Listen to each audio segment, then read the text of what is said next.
Un rassemblement d'acteurs scientifiques, de chercheurs, de responsables du Comité national de désarmement, démobilisation et réintégration des ex-combattants de Boko Haram. Un regroupement d'experts pour discuter d'un sujet d'actualité, à savoir la gestion des individus qui ont été associés à Boko Haram et qui, à un moment donné, ont déserté les rangs. C'est un résultat des travaux bien menés sur le terrain par deux organisations, l'Institut de sécurité, l'étude sécuritaire en Afrique et l'API. Ils ont mené des travaux sur le terrain et c'est les résultats de ces travaux qu'ils veulent parler avec les experts pour qu'on puisse ensemble trouver un point d'entente, comment on peut ensemble contribuer pour la résolution de violences extrêmes dans les régions de l'extrême nord. Après la mort de Shekau, nous avons observé dans l'ensemble du bassin du lac Tchad, notamment donc au Nigeria et au Cameroun, de grandes vagues de désertion, en grande masse, aussi bien des hommes, des enfants et des femmes. Et donc, devant cette situation, il est important en fait de faire un état des lieux de cette situation de désertion, de voir en fait comment, n'est-ce pas, ceci pose problème à la structure qui a été mise en place ici au Cameroun par l'État, donc notamment le CNDDR, pour prendre en main cette question. Devant ces grandes vagues de désertion, il se pose évidemment en fait des défis évidents, si vous voulez, logistiques, n'est-ce pas, des défis de capacité d'accueil, des défis de prise en charge. Donc pour nous, c'est une occasion heureuse en fait de rassembler un certain nombre d'acteurs, aussi bien de la recherche, n'est-ce pas, que de la pratique, et aussi des acteurs qui sont en charge de cette question sur le terrain, notamment à Mora, pour échanger autour, analyser ces défis et regarder comment le CNDDR peut être accompagné donc dans cette noble tâche qui est de récupérer les individus qui quittent le groupe Boko Haram et de leur offrir un itinéraire de réinsertion. Ce cadre de réflexion se tient au lendemain du forum des gouverneurs des régions touchées par la crise liée à Boko Haram dans le bassin du lac Tchad. Il faut louer l'initiative des organisateurs, l'atelier dont il s'agit est un lieu d'échange entre les chercheurs et les acteurs de l'afflux des réfugiés de Boko Haram dans la région de l'extrême nord. Le CNDDR, entendez Comité national de désarmement, de démobilisation, de réintégration, a pour mission de gérer et d'encadrer les ex-combattants qui acceptent la main tendue du chef de l'État pour déposer les armes. Et c'est ce que nous faisons.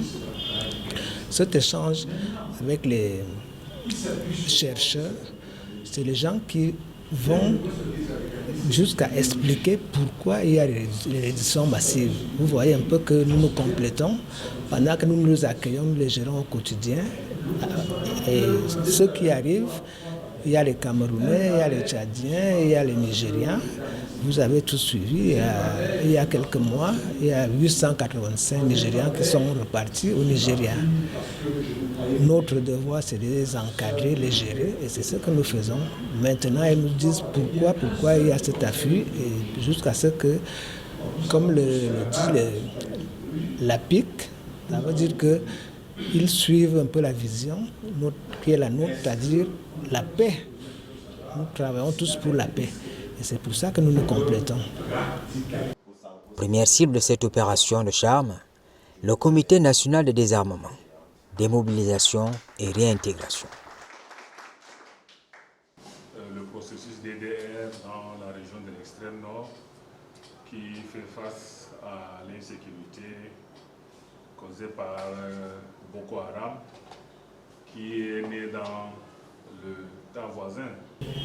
Dans le cas du Cameroun, il est heureux en fait de reconnaître déjà que la main tendue du président de la République à travers la mise en place donc, du CNDDR. Ceci est un début très important d'institutionnaliser en fait cette volonté en prenant donc le décret qui met en place le CNDDR. Vous savez, il n'y a pas d'approche toute faite pour gérer cette situation.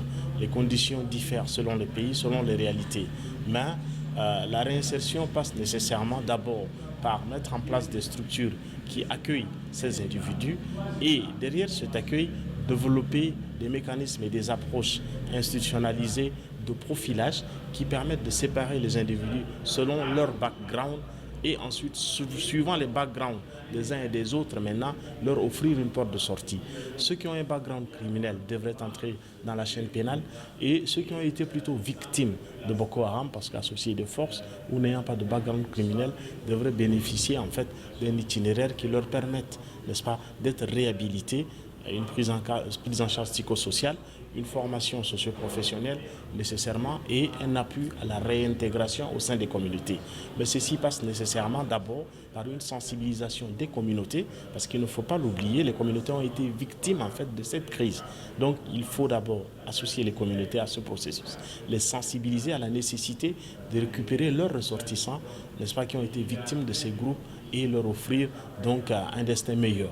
Normalement, on devait donner plus d'appui aux commissions nationales de DDR, n'est-ce pas, sur le plan national et sur le plan international. C'est-à-dire qu'il faut une collaboration participative avec toutes les communautés. Les ex-otages, les ex-combattants, les réfugiés, les communautés hautes doivent venir ensemble pour voir comment, sur une approche participative, avec des concertations, avec des principes de bonne gouvernance, on peut redresser ce problème d'extrême violence. Parce que c'est la pauvreté, parce qu'il y a beaucoup de gens qui déposent les armes.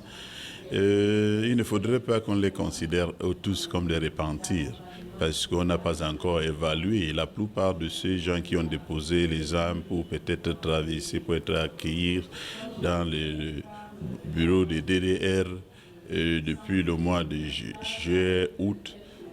On n'a pas encore évalué, dans mon sens, pour dire qu'ils sont des repentis.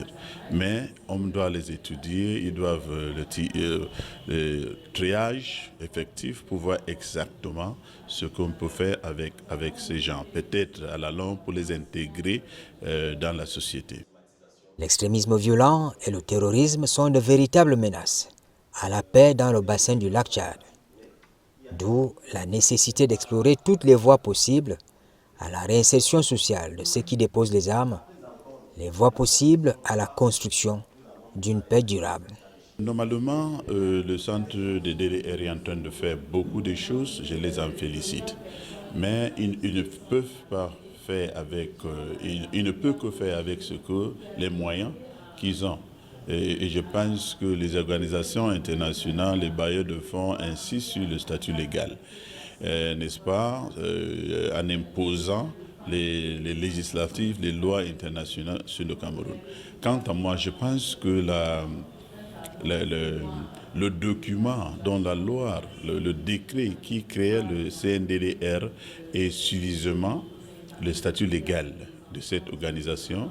Et ce statut légal doit permettre à ce que toutes les organisations internationales qui vraiment veulent diminuer le niveau de terrorisme au Cameroun doivent soutenir matériellement, financièrement. Donc on doit soutenir ce CNDDR pour effectuer les activités sur le terrain. Nous savons que le gouvernement camerounais a donné beaucoup d'argent, mais cet argent ne suffit pas, puisqu'on n'a pas encore construit le centre de Mémé. Et je pense que sur 14 hectares de terrain, je pense que les matériaux pour former... Donc, il faut passer des paroles en action pour que les gens qui déposent les armes soient formés. Et ce ne serait pas seulement ces gens-là.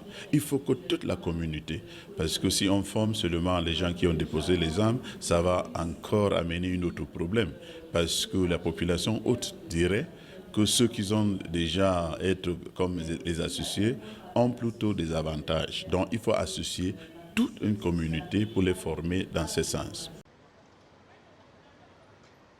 À côté des centres DDR, la tendance est de faire croire que les forces de défense et de sécurité sont un levier important de la chaîne qui peut briser la montée de l'extrémisme violent.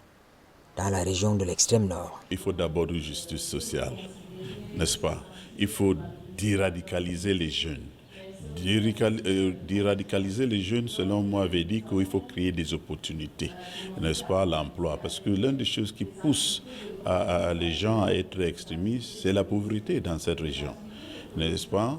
Il faut réformer, donc former de nouveau les gens qui prêchent les divisions, les divisions religieuses, n'est-ce pas?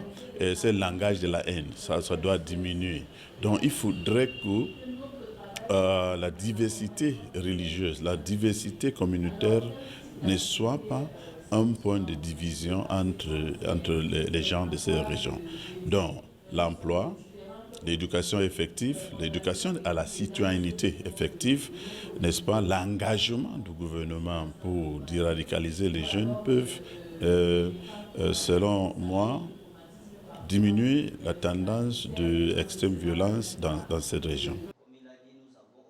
La PIC, African Positive Peace Initiative Cameroun, et l'Institut des études sécuritaires en Afrique expriment la même pensée.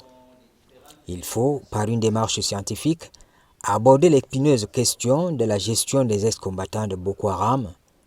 Il faut réduire substantiellement l'extrémisme violent par un subtil dosage politique.